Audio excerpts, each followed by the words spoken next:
Melania and Ivanka Trump played visible roles in the first leg of President Trump's 9-day trip to the Middle East and Europe. The First Lady and the president's oldest daughter attended events in Saudi Arabia, highlighting new freedoms for women in that socially conservative country. Margaret Brennan is with the president in Jerusalem, where all three Trumps arrived a few hours ago. Margaret, good morning. Good morning. Well, President Trump has made it a policy not to publicly lecture on human rights.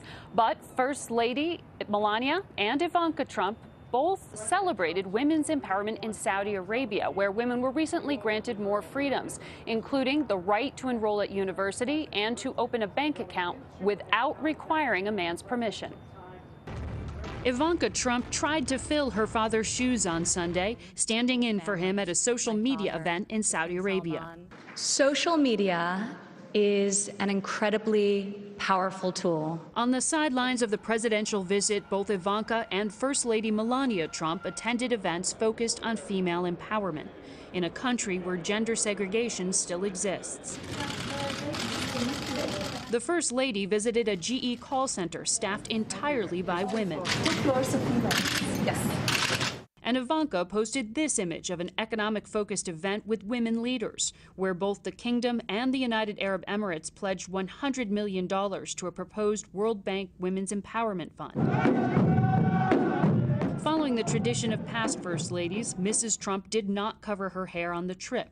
Neither did Ivanka, something Mr. Trump criticized Michelle Obama for not doing in 2015. The First Lady was by President Trump's side at nearly all of his public events and was personally welcomed by Saudi King Salman.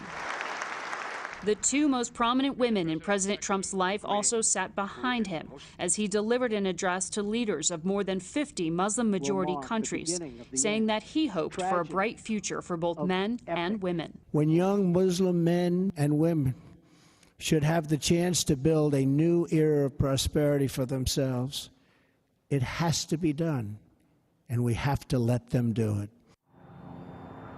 While Ivanka Trump praised what she called progress in Saudi Arabia, the U.S. State Department says there is still pervasive gender discrimination in that kingdom. Gail?